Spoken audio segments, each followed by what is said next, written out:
Necesitamos tu ayuda. Este programa es posible gracias a la ayuda de los mecenas. Conviértete en uno de ellos.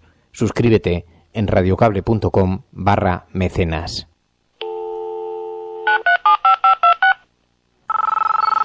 Iñaki Gabilondo. Son las 8:30 de la mañana.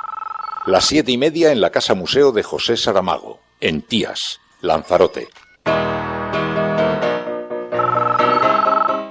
Buenos días, mundo. ¿Quieres un café?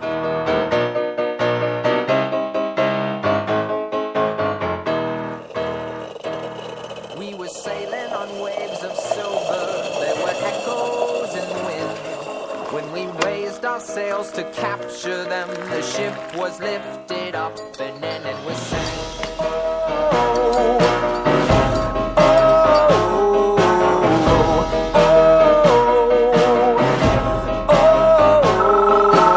La cafetera de radiocable.com.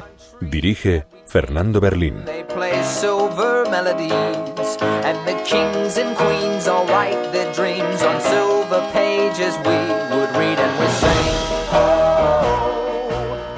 Y ahora nos han puesto un obstáculo que ellos creen que puede ser definitivo. Y yo la pregunta que les hago es, os hemos demostrado durante años que a cada obstáculo que nos habéis puesto no nos habéis hecho más que reforzar y determinar todavía con más ambición nuestras aspiraciones políticas. Y la pregunta que les hago es, ¿os creéis que esta vez va a ser diferente? Esta vez también va a pasar. Esta vez también vamos a superar esos obstáculos. Porque a nosotros no nos dice si hacemos política o no un tribunal extranjero, que no sé si tomó la decisión en Madrid o en Ankara. Nosotros y nosotras tomamos las decisiones aquí. Cuando uno va a la urna, tiene que votar también con su corazón, con lo que siente. Tiene que votar también con aquello que ha defendido siempre. Porque no hay nada más útil que votar en aquello en que uno cree. Y no hay nada peor que no votar aquello que uno siente y aquello que uno cree. Todo el mundo que se siente español en el País Vasco, todo el mundo que cree que hay que defender la Constitución, todo el mundo que piensa que somos diferentes unos y otros pero queremos convivir, todos esos tienen que votar al Partido Popular. Bueno, creo que es fundamental entender que la clave no son los nombres ni las fotografías, la clave son las propuestas. Estoy convencido que va a haber muchas propuestas mejores que las que se han hecho hasta ahora, pero como secretario general de todos, empezaban a arrancar a cantar todo Salvamento Marítimo Viva y la verdad que nos congratula muchísimo. Es una cosa inédita, nunca la habíamos escuchado, siempre muy agradecido, pero todo de gesto, pero es la primera vez que vemos estas imágenes. Salvamento Marítimo Viva, Salvamento Marítimo Viva. Pero si solo le sacara los colores a ellos, yo no tendría demasiado problema. Creo que además le saca los colores a nuestro país. O sea, imagínense cualquier lector de la prensa extranjera que descubre que al que se propone para el Banco Mundial es un tipo que al mismo tiempo que era ministro resulta que le escatimaba recursos para no pagar impuestos en España, que por la presión de los grupos de la oposición y de los medios de comunicación se retira la propuesta de nombramiento o él decide que no va a asumir, pero él mismo dice que es por la presión del gobierno, que el gobierno propone un segundo nombre que es su sustituto y que el sustituto está manchado por el mismo problema. No ayuda demasiado a la imagen y a la confiabilidad de nuestro país en el extranjero. Veamos qué sucede más allá de las fronteras de América. Los movimientos sociales en España siguen denunciando la presión de la ley Mordaza aprobada por el gobierno. Las autoridades también se oponen a que las personas ejerzan su libre ejercicio del criterio. Vamos a ver. Estas tierras son del duque de Puentehermoso, pero la realidad es que el dictador Francisco Franco se las entregó. Partes están consideradas públicas. Esos trabajadores en paro la ocuparon para hacer huertos urbanos para los desempleados. Hoy están juzgados por aquella acción.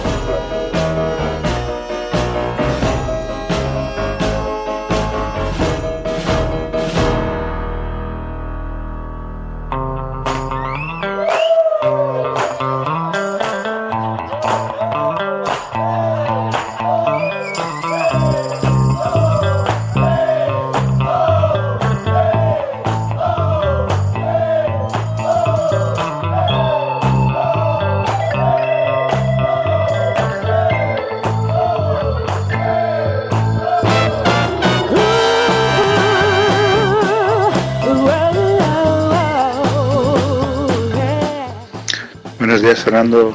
Buenos días, María. Resulta que dimite Soria, o renuncia Soria y sube el PP. Me decía un amigo en tono de risa que el PP estaba a 3 escándalos de la mayoría absoluta. Pues no sé.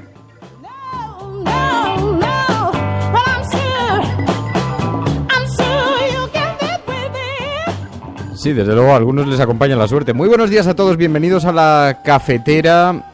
Bienvenidos un día más a este programa, a esta gran mesa sobre la que colocamos unas tazas de café, las portadas de los periódicos y donde tratamos de analizar qué es lo que está ocurriendo en este país tan complejo, a la vez que tan convulso, tan pequeñito. Muy buenos días, María.es. Muy buenos días. ¿Qué tal estás? Pues muy bien, estamos aquí con el concepto conservador de romper España. A ver si le damos otros conceptos y otras reflexiones. Es verdad, el grupo hashtag de La Cafetera, ya sabéis que lo componen numerosos oyentes que se han ido apuntando y que debaten sobre el uso y de las palabras para elegir el hashtag del día, pues ha concluido que un hashtag que representa bien el momento que estamos viviendo es La Cafetera, ¿quién rompe España? La Cafetera, ¿quién rompe España? Ha sido Atticus Finch el autor final de esto, aunque como es una tormenta de ideas, pues siempre es una responsabilidad compartida todos los días, pero la decisión final, el toque final lo dio Atticus Finch y le ha quedado francamente bien. Así que utilizadlo para que podamos ordenar las conversaciones en Internet, especialmente en Twitter, para aquellas personas que se incorporan al programa y puedan seguir la conversación de forma ordenada. Estás escuchando La Cafetera.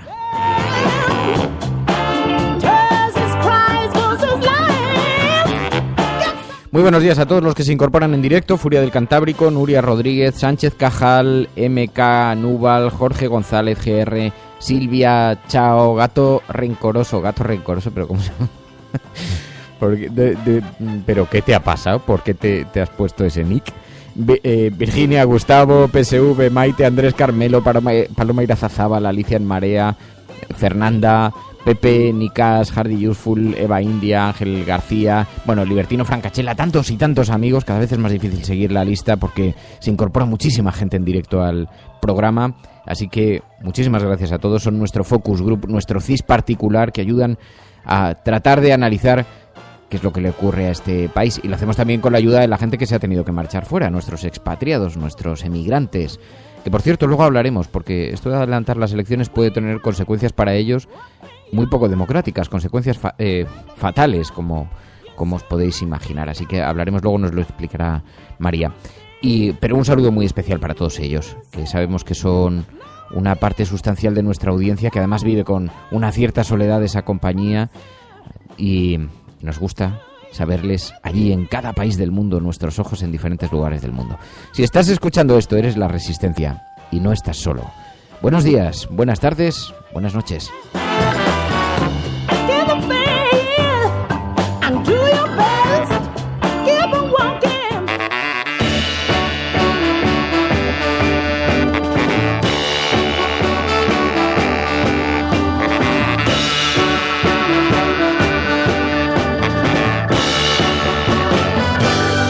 Dice Jorge González, se nos está quedando pequeño el bosque de Sherwood. Un poquito.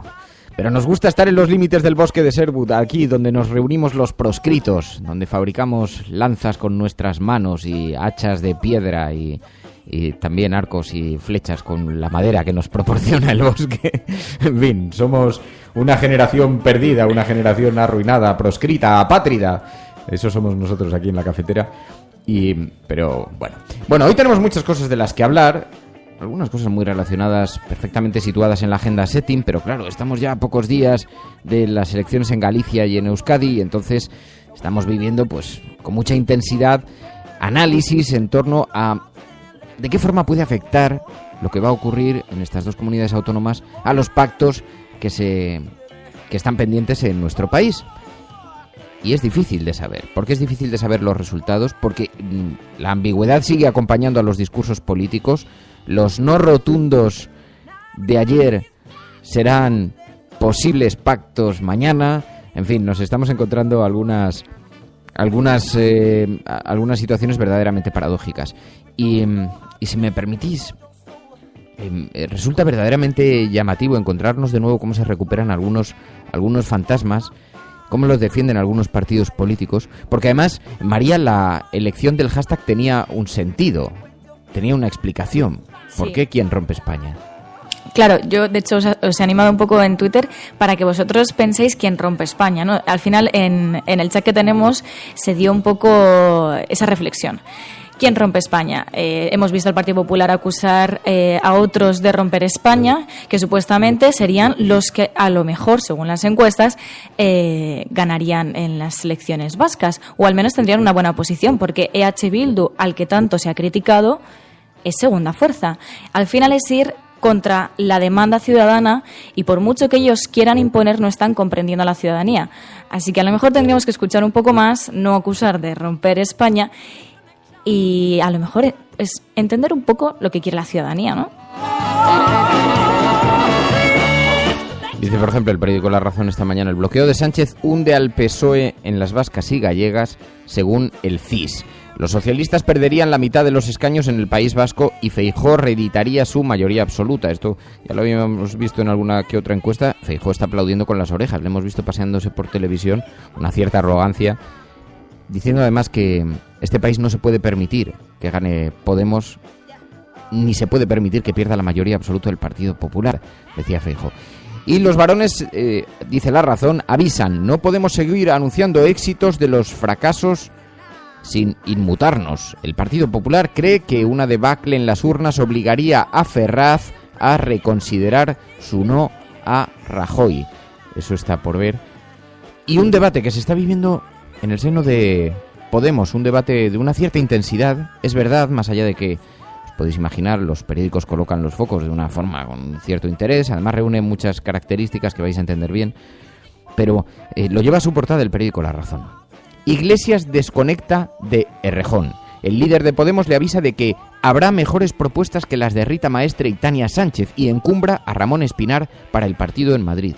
Todo esto a cuenta de una polémica que se está viviendo en Madrid, en la Comunidad de Madrid, porque se ha presentado de pronto una alternativa dentro de Podemos de la que forman parte Rita Maestre, Tania Sánchez. Hay quien dice que son los errejonistas frente al candidato de Pablo Iglesias, que es Ramón Espinar.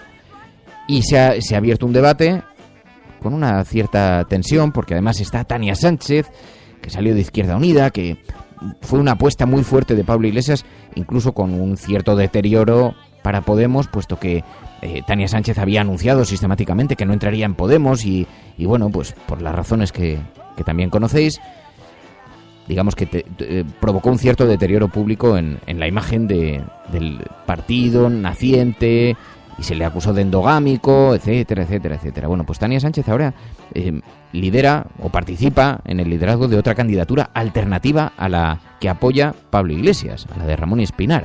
Así que tenemos ahí abierto una suerte de pequeño cisma. Es verdad que entra dentro de la normalidad de el debate interno que se estaba produciendo en los círculos ciudadanos de Podemos en Madrid, pero de pronto pues nos encontramos con esto en las portadas de los periódicos. Como vamos a hablar con Alberto San Juan, y Alberto San Juan participa de esos círculos, ha participado de forma muy intensa, antes más intensa que ahora, pero le vamos a preguntar por esto, a ver qué le parece a él, a ver qué es lo que está sucediendo realmente allí, y así obtenemos una visión no desde las filas políticas, sino desde la perspectiva de los ciudadanos que participan de esa vida interna de los partidos políticos, pero sin estar plenamente involucrados en la gestión, ¿no? Bueno, escuches La Cafetera.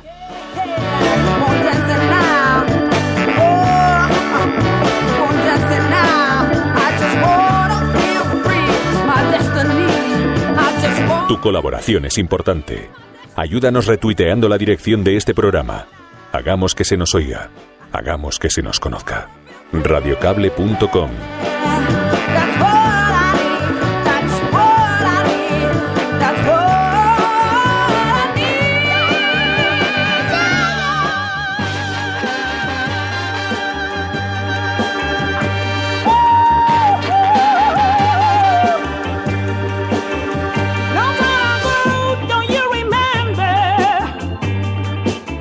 You are the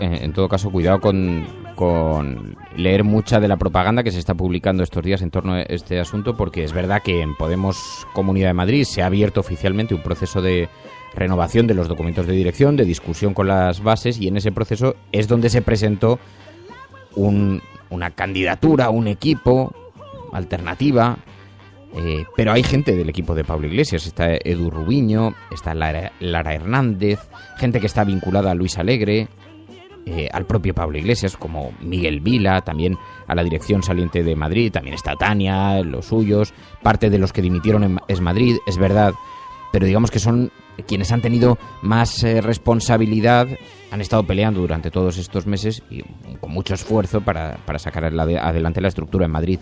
Entonces, es verdad que se ha producido un cisma, en esto están acertando los medios de comunicación, están verdaderamente enfadados en el entorno de Pablo Iglesias porque irrumpa de esta manera, porque se presente esta suerte de grupo alternativo, pero también es verdad que no todo es exactamente como lo están describiendo los medios de comunicación, ¿no? Lo digo para que tengáis todos los datos.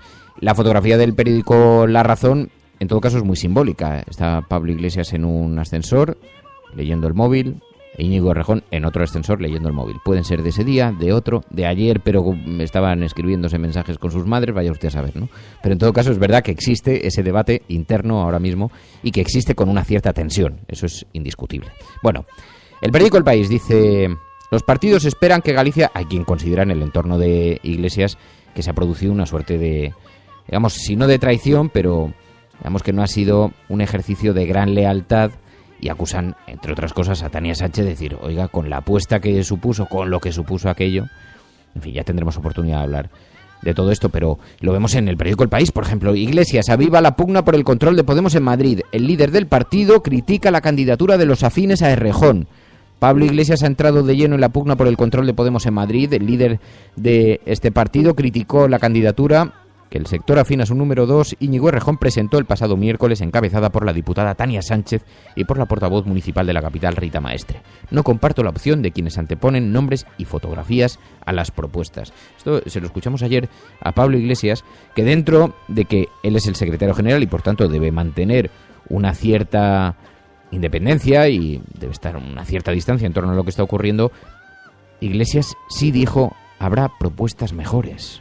Bueno, creo que es fundamental entender que la clave no son los nombres ni las fotografías. La clave son las propuestas. Estoy convencido que va a haber muchas propuestas mejores que las que se han hecho hasta ahora, pero como secretario general de todo, yo tengo que mantener una distancia prudencial. Insisto, yo como secretario general tengo que mantener una cierta distancia, pero desde luego no comparto a quienes anteponen nombres y fotografías a las propuestas, y estoy convencido que otros compañeros como Ramón y otros serán capaces de hacer propuestas que avancen hacia un debate mucho más interesante con la gente de los círculos en Madrid, que es la que tiene que protagonizar este proceso.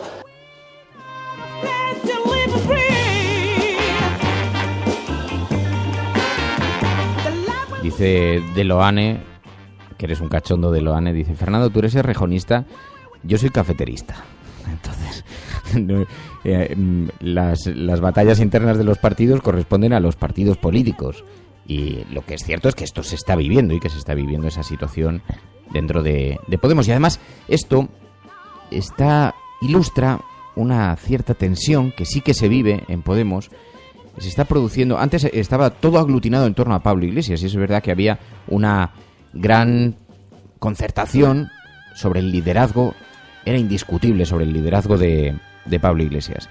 Le voy a contar algo que me dijo alguien, y la verdad es que yo pude constatar que era verdad, ¿no? Para empezar, lo que yo no tengo, es verdad, de Loane, ya sé que era una broma, hombre, pero ya aprovecho y te lo cuento, ¿no? Hay mucha gente que, con todo esto que ha pasado en los últimos días, y sobre los periodistas, y si los periodistas, hay periodistas afines, periodistas podemitas, y todo este rollo que se inventa la derecha para justificar sus propios fantasmas en la vida. Yo soy ecologista, y a mí me gustan los partidos ecologistas, y sabéis que me he declarado públicamente apoyador concretamente de Juan López de Uralde. Juan López de Uralde funda Equo. Yo le apoyaba como director de Greenpeace, porque yo soy de Greenpeace y yo creo que hay que introducir la ecología política en la vida política. Eso es lo único en lo que el que lo diga acertará. Ahora bien, eres de Podemos, eres del PSOE, yo soy del que defienda el medio ambiente y el que lo ponga como eje central de transformador.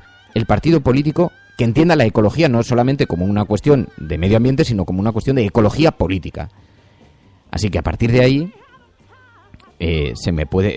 Exactamente, estoy mucho más cerca de los hippies que de los despachos de Wall Street. A partir de ahí es evidente que creo en la sanidad pública, la educación pública, vamos, no, ya me conocéis perfectamente, ¿no? Pero digo esto porque una cosa que sí que no comparto con la prensa de este país es que un grupo de profesores universitarios monten un partido político en cualquier otro país del mundo habría sido considerado una anomalía al sistema e incluso habría gozado de una excelente reputación. Tanto es así que, por ejemplo, en Francia, si nos hubiéramos encontrado con un caso similar, habría sido elevado a los altares. De la misma forma que cuando Jean-Paul Sartre se implica políticamente, la gente acepta que eso forma parte del sistema democrático, ¿no? E incluso lo ven como una muestra de ejemplaridad, de conducta, etcétera, etcétera, etcétera, etcétera. Pero aquí en España, por las razones que sabéis y que conocéis perfectamente, por el marco que nuestra cultura democrática ha introducido, nos hacen creer, y eso tiene que ver con la herencia del franquismo que está plenamente instalada en todas las estructuras, en los medios de comunicación, nos hacen creer que como tienen un mínimo filo, son filos socialistas, filo comunistas, filo socialdemócratas, o como los quieran definir, entonces son la bestia negra de la política. Y a partir de ahí entra Venezuela, entra tal, etcétera, etcétera. Esto, fijaos, llama la atención, por ejemplo, que cuando preguntamos a corresponsales internacionales, especialmente a los franceses, ven con bastantes buenos ojos la irrupción de Podemos, como un símbolo de higiene y de normalidad, y además una forma de pasar de la intelectualidad a la acción política. Pero esto dilo en España. Entonces parece que por defender esto, dice, no, es que ya usted, es que es podemita. No, hombre, no, lo que estoy diciendo es que no van a poner banderas comunistas por las calles, que son un grupo de intelectuales, que sus medidas te podrán gustar más o te podrán gustar menos, ¿no? Pero, por eso, ni errejonista, ni pablista, ni medio pensionista. Yo lo que soy es el de la cafetera. Lo que pasa es que no miro con prejuicios lo que está ocurriendo en este país, porque son cambios que están transformando la sociedad española. Y creo que hay que mirarlo con los ojos que merecen, en su justa medida, en su justo lugar. Ni más ni menos. Y ya lo he dicho otras veces, podemos hablar de las deficiencias que tiene Podemos, como podemos hablar de las deficiencias que tiene el Partido Socialista, el Partido Popular, Ciudadanos, incluso ECU, porque eso es la vida. Pero lo que no podemos hablar es desde el marco del prejuicio, ¿no? Ahora, si me preguntas, ¿se está viviendo ese debate dentro de Podemos? Sí. Y es más, es un debate que ilustra algo que va un poco más allá, y es donde quería llegar, y es que es verdad que se está viviendo una suerte de no voy a decir escisión, porque no llega a eso, porque Errejón es una persona bastante disciplinada, pero sí que es verdad que hay gente que aboga y que cree que el futuro de Podemos pasa por Íñigo Errejón, y que el propio Pablo Iglesias además dice públicamente, yo no he venido aquí a pasarme toda la vida metido en política. Entonces las miradas se giran con una cierta frecuencia a Íñigo Errejón. Y eso cobra una importancia especial cuando suceden acontecimientos como los que ha ocurrido en la Comunidad de Madrid, ¿no? Entonces, no digo que haya escisión, no digo que haya división, tal y como lo plantea el periódico La Razón, pero sí es verdad que hay quien considera que el futuro de Podemos pasa por Íñigo Errejón a medio plazo, no a corto. Tampoco se sabe si como candidato o como secretario general del partido, como organizador, como tal. Lo que pasa es que hay un hecho que es indiscutible. Yo que he ido a mítines de todos los partidos políticos, de todos, he ido a mítines del Partido Popular, he ido a mítines del PSOE, he ido a mítines de Podemos, y en los mítines de Podemos, cuando aparece Pablo Iglesias, se pone en pie el auditorio. Porque Pablo Iglesias es algo más que un político. Pablo Iglesias es un Beatle. Y el que no entienda eso, por eso pilló tan de sorpresa a los medios de comunicación, a la derecha, a los columnistas, a los tertulianos, a los directores de informativos, es un Beatle. Esto sucede muy pocas veces, nadie sabe muy bien cuáles son las cualidades que tiene que tener alguien para ser un Beatle. Tiene que ver con su historia personal, tiene que ver con la forma en la que los ciudadanos le perciben, tiene que ver... Pero esas son las cualidades del liderazgo. La gente se pone en pie y se intentan acercar solamente para tocarle. Eso significa algo. Yo no sé si es bueno, si es malo, si está bien, si está mal, no digo nada. Yo lo único que analizo es la fotografía que yo he visto cuando le he visto entrar en esos lugares. Tenéis el documental de Fernando León de Aranoa, donde lo podréis ver con muchísima claridad, ¿no? Entonces, esas cualidades que tiene Pablo Iglesias, hoy en Podemos no las tiene otra persona. Porque la realidad es que Íñigo Errejón, siendo uno de los tipos más inteligentes que he conocido, y lo digo sinceramente, cuando uno tiene una capacidad de análisis absolutamente brillante, pero no tiene esa capacidad viteliana que sí que tiene el señor Iglesias. Y es verdad, curiosamente es así. Yo no sé muy bien... No sé, pero claro, como dice Daren, dice, eres un anarcocomunista bolchevique soviet, sacapuntes, cucuña, alabando a Iglesias. No, estoy retratando... Fíjate, eso lo he visto en muy pocos líderes políticos.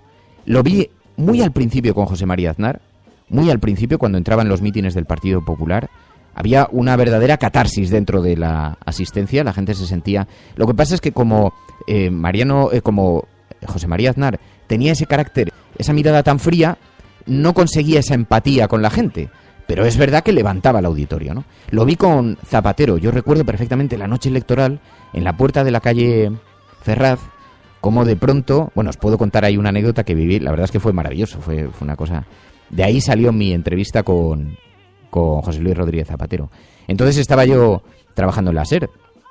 Y entonces estábamos siguiendo los resultados electorales allí y me había pedido Iñaki Gabilondo, era una noche electoral, me había pedido que les ayudase en la parte de las redes sociales, ¿no? Entonces todavía muy primarias, no existía Twitter, no tenía esta penetración que tienen las redes sociales como tienen hoy, pero bueno, seguir un poquito qué es lo que estaba pasando en la red, ¿no? Cómo se percibía, cómo percibía la gente. Y entonces estaba siguiendo la noche electoral, pero mi parte había terminado, porque los resultados empezaban, había que esperar hasta, empezaban a conocerse algunas encuestas a pie de urna, pero... estábamos a la espera, ¿no? Y yo ya había terminado mi participación y estaba pululando por allí, por los pasillos. Y entonces llamo a un amigo y me dice, un conocido periodista de este país, con mucha y muy buenas fuentes, y me dice, elefante blanco, colmillo blanco, me dice que ha ganado el Partido Socialista. Digo, es imposible, esto el 14 de marzo, en las elecciones del 14 de marzo, 2 días después del atentado terrorista. Y digo, hombre, es muy difícil porque las encuestas estaban ahí, pero no ha tenido... No, ha ganado y por mucha diferencia. Entonces dije, bueno, pues te agradezco la información. Llamé a un amigo y le dije, cógete un taxi inmediatamente que nos vamos a Ferraz, que no tiene que haber nadie porque nadie sabe que han ganado y me llegan que estos son cálculos que se hacen por ciertos pueblos en los que suelen coincidir con los resultados extrapolándolos en clave nacional, también por encuestas internas que se manejan, por ciertas urnas, entonces hay gente que es muy tal, y hay un señor que se llama Colmillo Blanco, que todo el mundo recurre a él en noches electorales, y dio en la clave de la victoria de José Luis Rodríguez Zapatero. Entonces me cogí un coche, llegamos allí, me encuentro con mi amigo y digo, y no había nadie, claro, en la puerta de Ferraz, porque nadie sabía que, pues eso, los colegios electorales acaban de cerrar y tal, y no sé qué, no sé cuántos. Y entonces saludamos el de seguridad, buenas noches, y entramos como si fuera nuestra casa. Y ¿dónde van? No, vamos aquí a la esta de seguimiento, ni nos piden acreditación ni nada, tal, y entramos como Pedro por su casa. Encontramos ahí a un tipo que conocíamos, oye, tal, y dice, no, presidencia está en la cuarta, que están allí viendo la tele a ver si empiezan a salir los resultados, pero no ha llegado Zapatero todavía. Ah, vale, pues ascensor, marca el ascensor, venga, vamos para arriba. Y entonces nos fuimos colando por el edificio hasta que llegamos al lugar donde estaban haciendo el seguimiento y tal, y nos encontramos pues algunas personas que ya conoces por esta procesión. Y en eso que empiezan a salir los resultados, tal, increíble avance del Partido Socialista, gana con mucho más de lo que se esperaba, con mucho más de lo que se había previsto, y la gente empieza a llegar a la sede de Ferraz, así que colocan unas vallas para que la gente no empiece a colarse y tal, entonces cierran y se queda todo el mundo fuera, ¿no? Y nosotros estábamos dentro de la sede, y en eso que me encuentro a Zapatero, porque estábamos invadiendo, nos habíamos colado en las oficinas de la calle Ferraz, y entonces me lo encuentro delante, y le digo, bueno, creo que tengo que darte la enhorabuena, presidente, tal, no sé qué, no sé cuántos. Digo, espero, eso sí, que nos des una entrevista. Y entonces él, que tenía en ese momento toda la euforia del mundo, yo tenía una pequeña cámara con la que iba grabando todo eso, y él, que tenía una euforia enorme, me dijo, no, ¿cómo una entrevista? Te voy a dar la primera entrevista cuando llegue a Moncloa. Y entonces, hombre, pues te lo agradezco, presidente, ha quedado grabado, ya está, todo esto bien y tal. Bueno, pues aquella noche, el fenómeno de Zapatero, porque a la gente se le ha olvidado, luego su reputación sufrió, se deterioró en la segunda legislatura y lo vimos. Pero aquella noche, la gente que se acercó a la puerta de Ferraz, muchos de ellos que no militaban en el partido político, aquellos que gritaban Zapatero no nos falle, estaban en ese sentimiento de tenía algo, había adquirido algo esa noche Zapatero. Probablemente porque había encabezado las manifestaciones contra la guerra, probablemente era la secuencia de una serie de cosas. Pero allí se veía esa pequeña cosa que es a la que me refiero con el señor Iglesias, que de pronto tiene... Esa noche era un Beatle. Es verdad que a Zapatero no le duró mucho tiempo, pero aquella noche era un Beatle.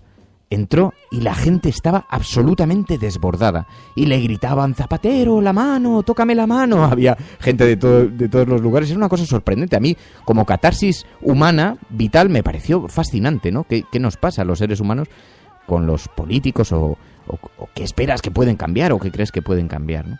Así que, en fin, esa es una cualidad del liderazgo que a veces se tiene, a veces no se tiene, a veces se logra, a veces dura poco, porque la realidad es que esto parece muy cambiante, pero yo lo viví así, y Iglesias en este momento lo tiene. Yo justamente quería compartir con vosotros esa misma sensación.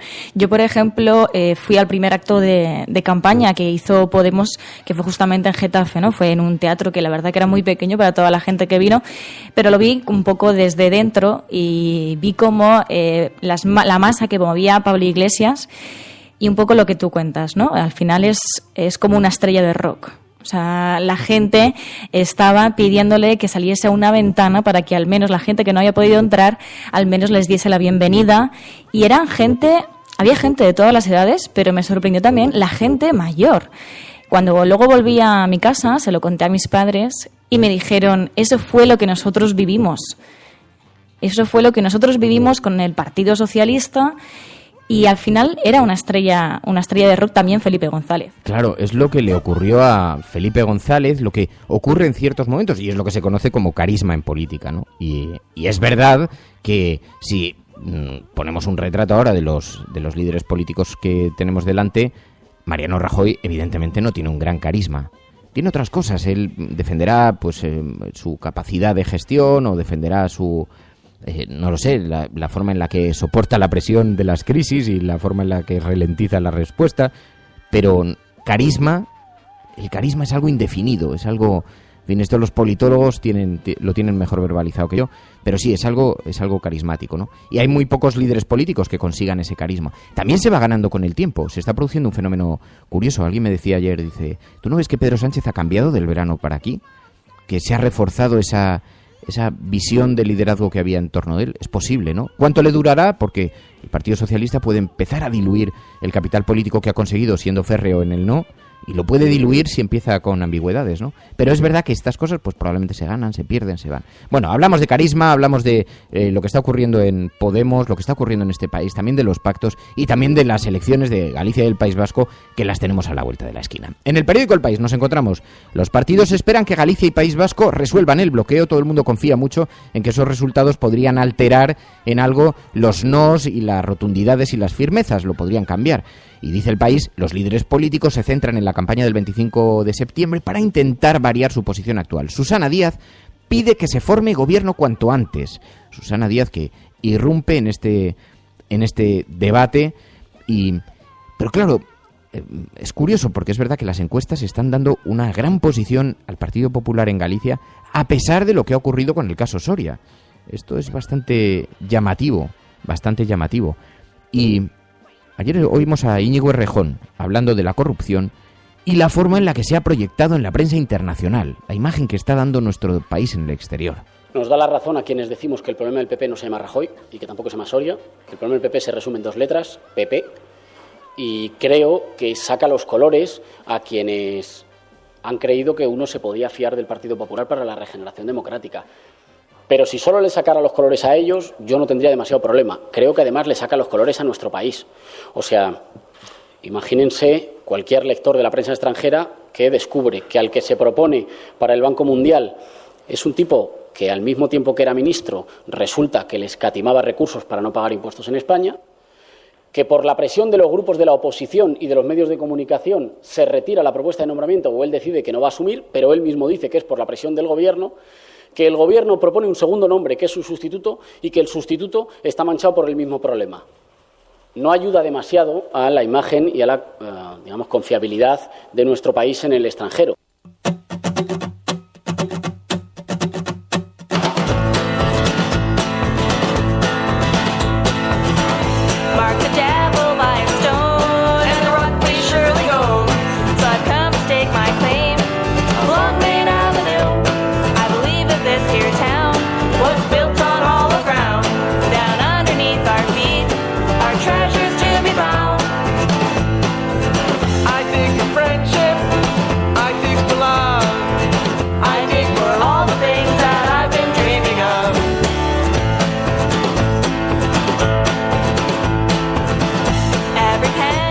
Me gusta esto que nos cuentas, Francisco Tirado nos cuenta por internet, dice Fernando, esto no es coña, mi padre, dice que es albañil, dice se encontró con Errejón en Sevilla, en la puerta de la obra, dice, y todo polvoriento bajó a darle la mano y llegó a casa emocionado, que le he dado la mano a Errejón, dice, y en mi vida había visto a mi padre así.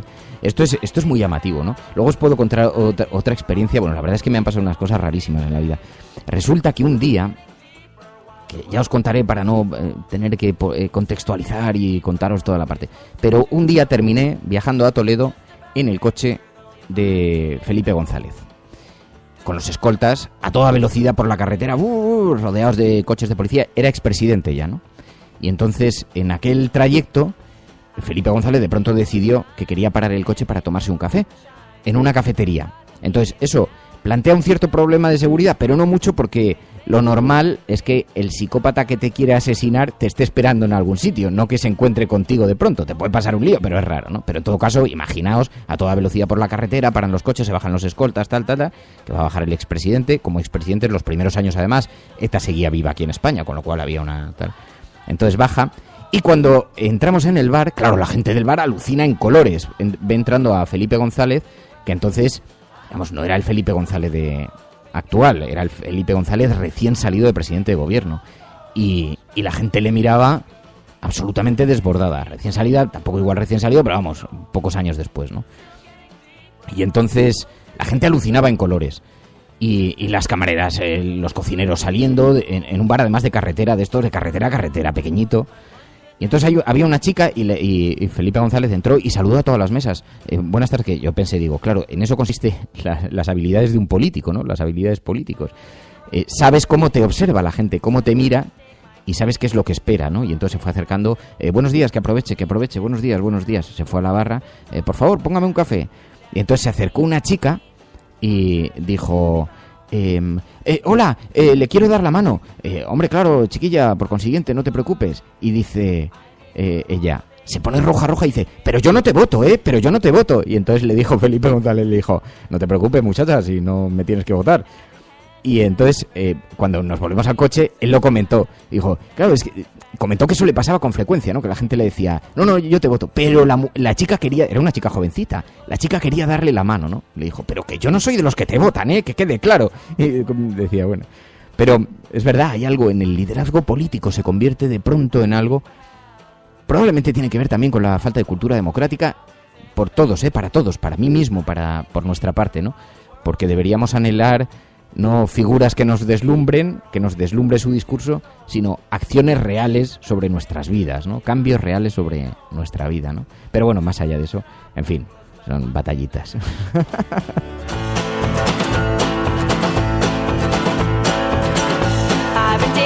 Claro, es como dice Diego, dice sí, y Pablo Escobar también fue durante un tiempo una estrella de rock político, todo el mundo sabía que era un asesino, un narcotraficante. Bueno, me leí el libro del hijo de Escobar.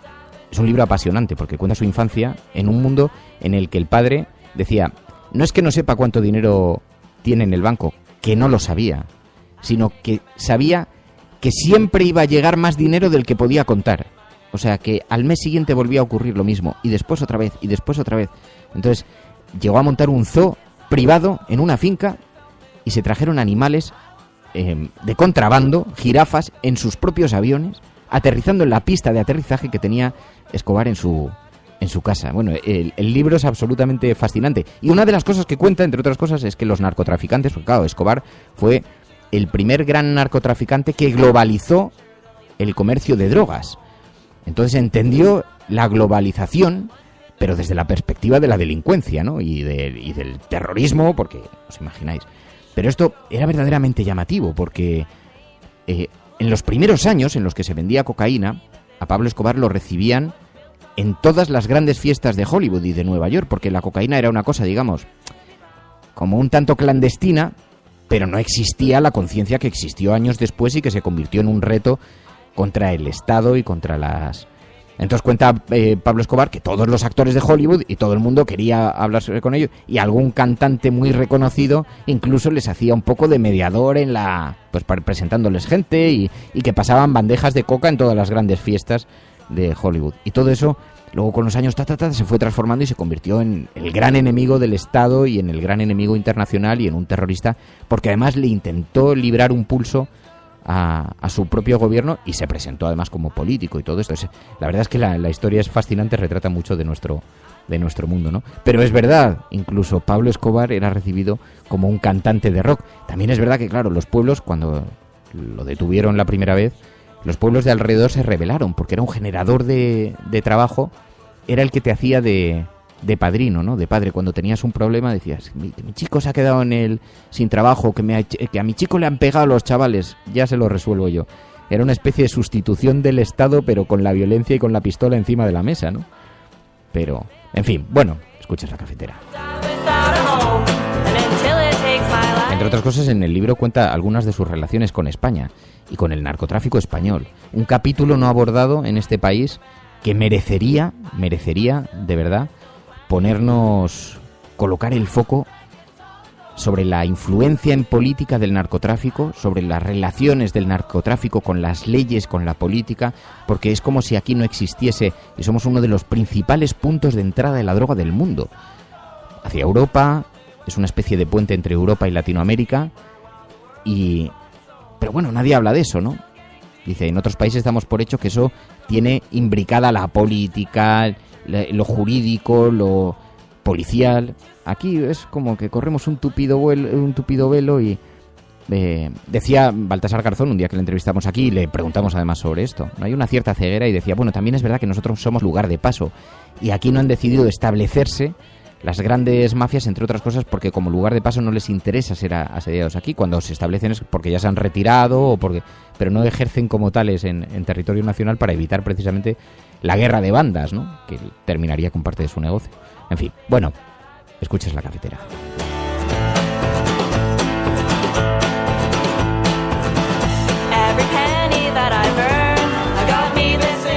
El periódico El Mundo dice, Guindos dice que el PP le acosó por denunciar las tarjetas Black. Feijóo logrará la mayoría absoluta. El PNV deberá pactar con PP o con el PSOE, según la encuesta de el CIS. Y también Hacienda concluye que Correa se lucró con la connivencia de altos cargos del Partido Popular, dice el periódico El Mundo. También La Vanguardia, el PP sale fuerte en Galicia, el PSOE pincha en el País Vasco, dice el periódico La Vanguardia en su portada. Y como digo, este asunto de Podemos, vamos a aprovechar para preguntarle ahora a Alberto San Juan, a ver si nos puede detallar un poquito más qué es lo que cuál es el debate interno que se está viviendo allí. Escuchas La Cafetera. Si lo estás haciendo, no estás sola. Play it. Yes, boss.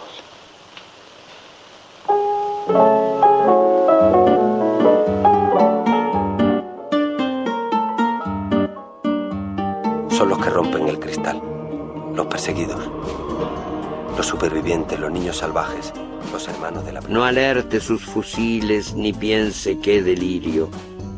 A pesar de la beta o tal vez porque existe, usted puede contar conmigo. Porque sí es cierto que el coronel Buendía se va a hacer sus guerras en Centroamérica, el relato no sale de Macondo.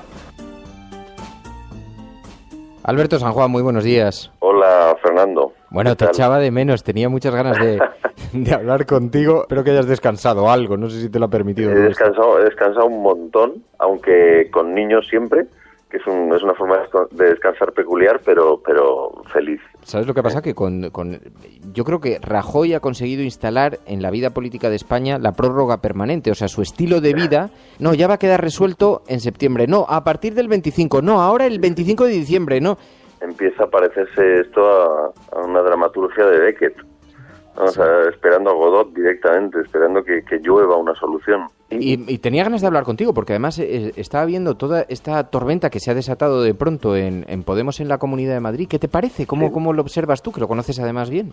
La verdad es que personalmente entiendo que la intención de Tania Sánchez, Rita Maestre, José Manuel López será buena, pero me parece una pena que han puesto difícil el objetivo de hacer una asamblea participativa, abierta, calmada y libre de peleas familiares, donde quien quiera discuta y debata colectivamente cómo ha de organizarse Podemos en Madrid, qué papel han de tener los círculos, qué capacidad de decisión de abajo arriba y qué proyecto político. El Consejo Ciudadano de Podemos Madrid, de la Autonomía de Madrid, como es sabido, ha tenido una serie de dificultades, tuvo una dimisión en bloque de 8 compañeros y tal, y precisamente intentaba prestar su mejor servicio en la despedida. ¿Cómo? Convocando, a iniciativa de un miembro del Consejo, Diego Pacheco, una asamblea ciudadana donde se decidiera cómo nos organizamos para poner el acento en la radicalidad democrática. Entonces es una pena porque los nombres, las peleas de nombres provocan muchas heridas y desplazan la atención de donde hay que tenerla, y es cómo cambiamos esta sociedad. Y eso es lo interesante, eso es lo que siempre ha ofrecido Podemos, y es tan difícil. Es muy difícil librarse de los viejos vicios de las organizaciones políticas. Pero te iba a decir, qué difícil es la vida interna de las organizaciones, en general de las organizaciones políticas, qué difícil es la convivencia. A mí personalmente, y te lo digo así de una forma totalmente abierta, me parece detestable. Y está lleno de gente abnegada, sacrificada, muy brillante intelectualmente y con una capacidad y una serie de activistas maravillosos. Pero inevitablemente, todos nos hemos criado en esta sociedad y no existen los hombres nuevos ni las mujeres nuevas. O sea, hay un problema. No somos mejores que aquellos que pretendemos sustituir, y tenemos que serlo. Tenemos que serlo en el comportamiento. No voy a hablar aquí de personas buenas o malas, pero nos tenemos que comportar mejor, nos tenemos que comportar ejemplarmente, tenemos que ser radicalmente demócratas, porque yo creo que esa es la discusión de fondo: democracia sí o no. Democracia, tal como lo entiendo yo, ¿es participativa o no es? Pues bueno, este año la generosidad de Alberto nos va a seguir acompañando durante la temporada. Va a ser una cuestión esporádica, entre otras cosas porque coincide el programa con el traslado de los niños al colegio, no sé qué, y todo eso hay que hacerlo convivir y tal. Pero sí que me gusta además que vayamos hablando, aunque nos escuchemos con cierta frecuencia, porque nos gusta mucho saber de ti, saber qué cosas estás leyendo, qué cosas estás haciendo. Que además me decías, y hoy quiero hablaros de unos libros interesantísimos de Juan Andrade, ¿no? Que me dices, hay que poner el foco sobre esto. Sí, bueno, primero decirte que generosidad la tuya por permitirme intervenir en tu programa. Yo me siento a veces muy charlatán, muy pesado, pero bueno, mientras me sigas invitando. Pues sí, estoy leyendo ahora un libro que se llama Atraco a la memoria, y el subtítulo es Un recorrido histórico por la vida política de Julio Anguita, y es una conversación entre el historiador Juan Andrade y Julio Anguita.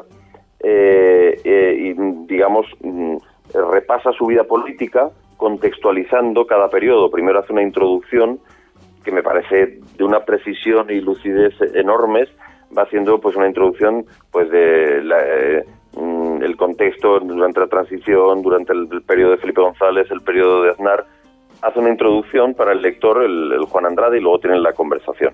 Y esta misma persona, Juan Andrade, hay otro libro que ya leí, Atraco a la memoria lo estoy leyendo ahora, pero hay otro libro que se llama El PC y el PSOE en la transición, y el subtítulo es La evolución ideológica de la izquierda durante el proceso de cambio político, y es interesantísimo para ver cómo qué tipo de organización política se configura a través de la transición, sobre todo, digamos, en el lado de aquellos que teóricamente luchaban por la emancipación social y por la justicia social y por la democracia.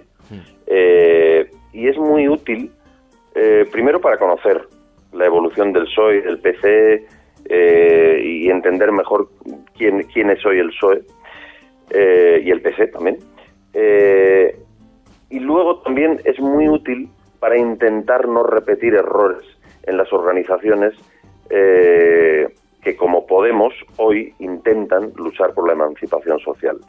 y por la vida digna para todos y todas. Fantástico. Pues entonces creo que es un... Lo voy a buscar. Los Juan Andrade, estupendo historiador, y estos dos libros muy recomendables y muy útiles para la acción política hoy, creo. Las reflexiones de Anguita, con las acotaciones y contextualizaciones de Juan Andrade, y el estudio de lo que pasó, de qué transición tuvieron el PSOE y el PC en la famosa fundación de nuestra etapa actual. Pues mira, vamos a ir poniendo los libros que vas recomendando, vamos a ir poniendo en la web también, en la propia noticia, los libros, y así los oyentes los pueden acceder a ellos o buscarlos. Oye, y luego me decías, como nos gusta también saber qué es lo que estáis haciendo en el Teatro del Barrio, esa experiencia tan innovadora de teatro político, de relación con los vecinos, tan interesante, y me decías, y además es que esta semana tenemos algo que es absolutamente maravilloso, ¿no? Sí, tenemos algo mágico, diría yo, especial. Es un espectáculo que se llama El Minuto del Payaso, que está interpretado por Luis Bermejo, el mismo actor que interpreta a Juan Carlos en La Hora del Rey, y de este espectáculo, Marcos Ordóñez, el crítico de Babelia, del País, hizo una crítica que tituló El gran Luis Bermejo, y creo que era una apreciación objetiva, porque este hombre es grande. He de decir que lo amo, a Luis Bermejo. Es compañero mío de hace 20 años. Con él empecé a hacer teatro. Con él, con Willy Toledo, con Ernesto Alterio, Natalí Poza, o Roberto Álamo.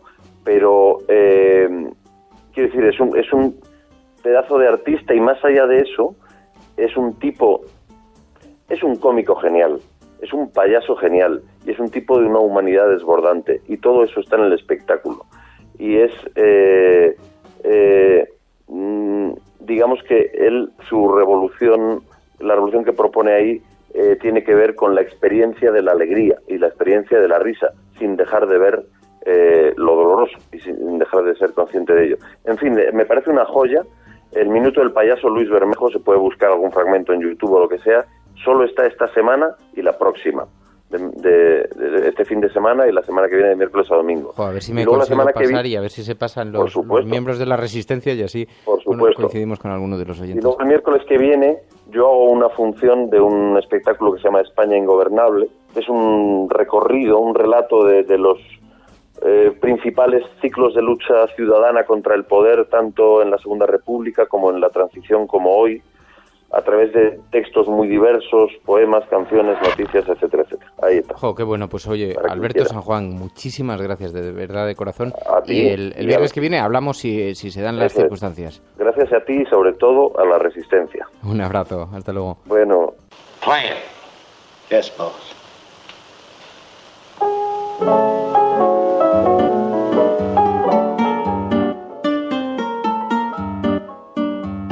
Son los que rompen el cristal, los perseguidos, los supervivientes, los niños salvajes, los hermanos de la... No alerte sus fusiles ni piense qué delirio.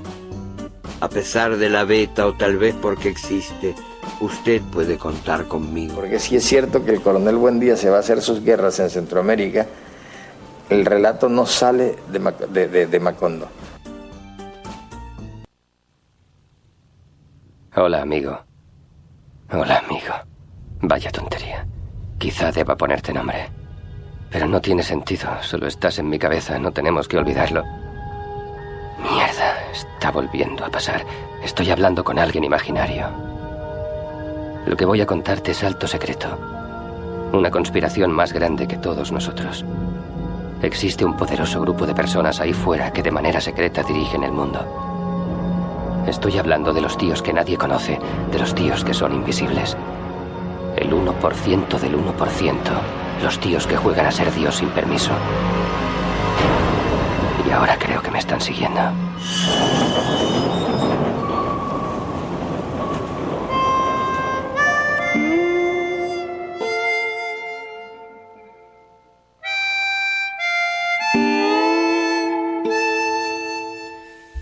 Y bueno, sabéis que en el programa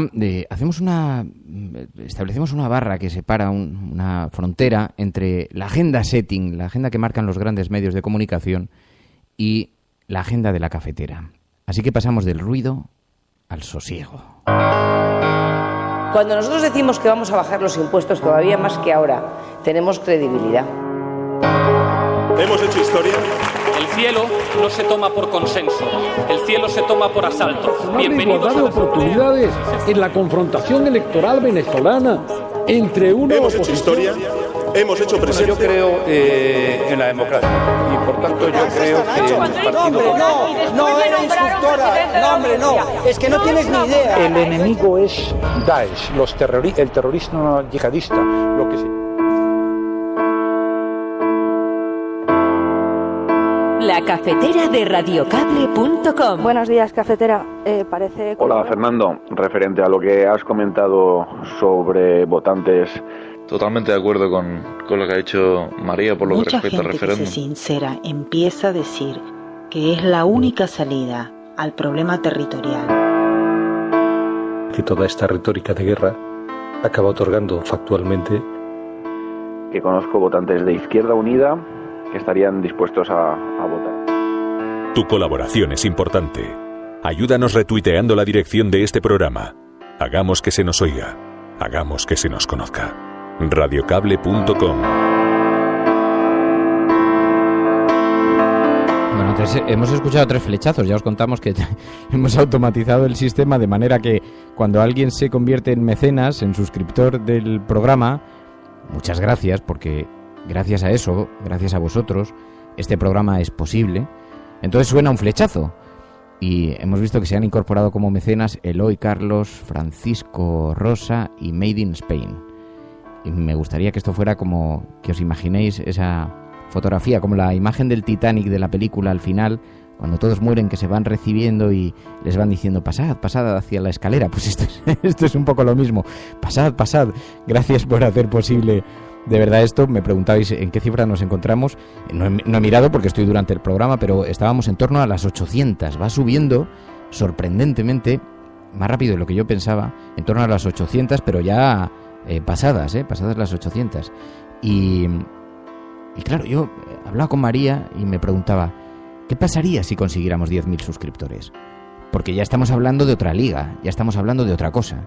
Ya estamos hablando de poder crear una tertulia, de poder hacer otros programas. Estaríamos hablando de otro asunto completamente diferente, ¿no? Entre 1.000 y 10.000 solo hay un abismo de deseo. ¿Pero qué ocurriría? ¿Es posible? ¿Dónde está el techo? ¿Cuál es el techo, no? De momento, con esto ya nos han garantizado el soporte vital. Nos falta un poquito para hacerlo, nos faltan casi 200 suscriptores, pero ¿por qué no más? ¿Por qué no más para arriba? Siempre mirando hacia adelante y más hacia adelante. En fin, bueno, el destino es incierto, ya lo iremos descubriendo. Pero en todo caso, este es un espacio en el que hablamos de la agenda de esas otras noticias que no tienen cabida en las portadas de los periódicos, pero que son importantes, que vosotros mismos las reseñéis así, las hacéis llegar aquí al programa, las va recogiendo María y tiene preparada una batería de ellas, María. Sí, quería comenzar con una noticia y quería comenzarla porque ya que estamos hablando de romper España, quería deciros que bueno, este es un tema que por desgracia tiene que seguir pasando en este país, que se considera un país muy avanzado para unas cosas y tan atrasado en otras. Y son cosas como esta las que digo rompen España.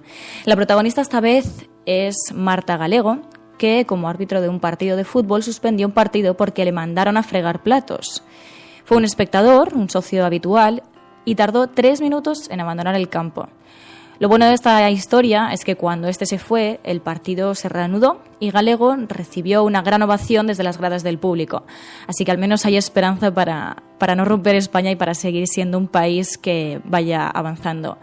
Luego, por otro lado, también quería hablaros de un evento que va a ser el sábado, que esperemos que no sea tapado por la diada. Y es que también es un tema muy interesante, porque PACMA convoca una manifestación que comenzará a las 5 de la tarde en la Puerta del Sol de Madrid para pedir el fin de todos los festejos taurinos. Ellos lo comparan con lo que han conseguido con el Toro de la Vega y quieren seguir avanzando bajo el hashtag Misión Abolición. Ese será el hashtag oficial con el que también podéis seguir ya la conversación en Twitter si queréis apoyarlo desde otras partes de España.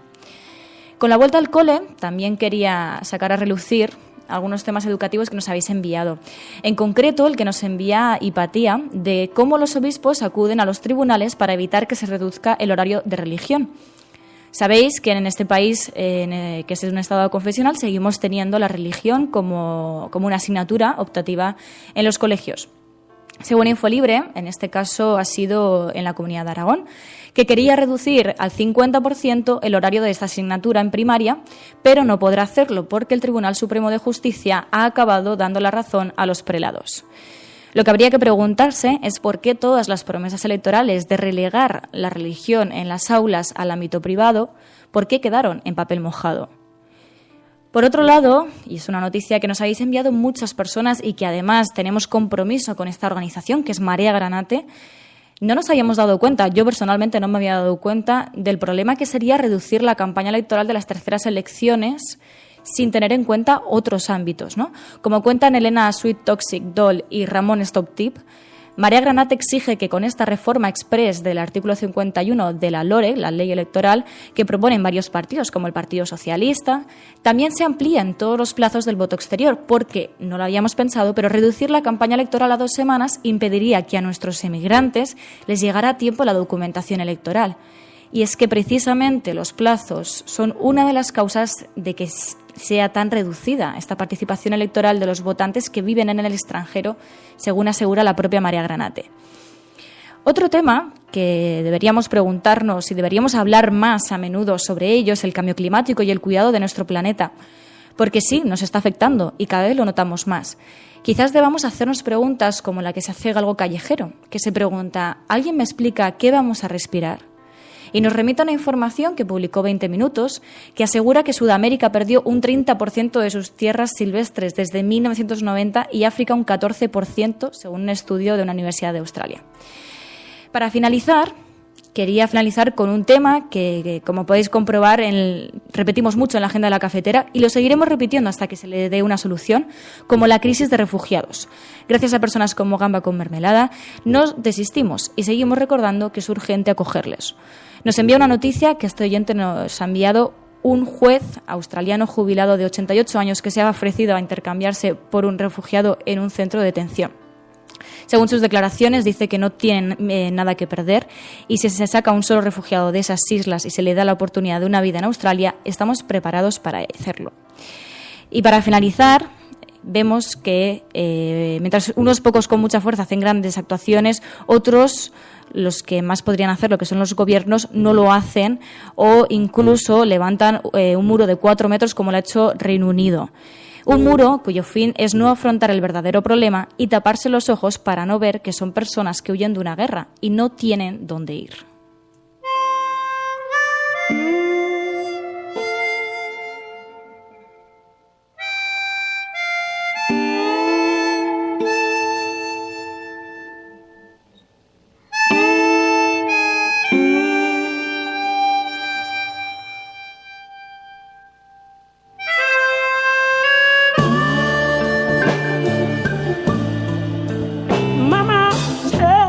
Bueno, pues nos vamos a marchar así.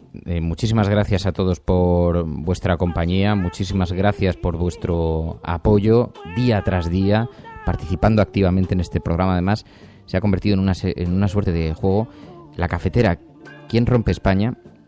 Ya es trending topic desde el principio del programa, como casi todos los días, porque hay una especie de juego ya entre los oyentes para ver cómo se coloca más rápido, cómo se lanza a toda velocidad, y eso para nosotros es alucinante, la verdad. Es una auténtica pasada, así que os lo agradecemos de verdad.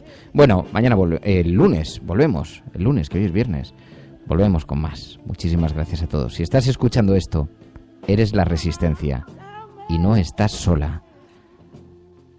Además es sincero cuando digo eso, porque yo desde luego siempre me he sentido acompañado gracias a la ayuda que vosotros habéis prestado, y espero que os sintáis de la misma manera. Nos escuchamos el lunes. Adiós.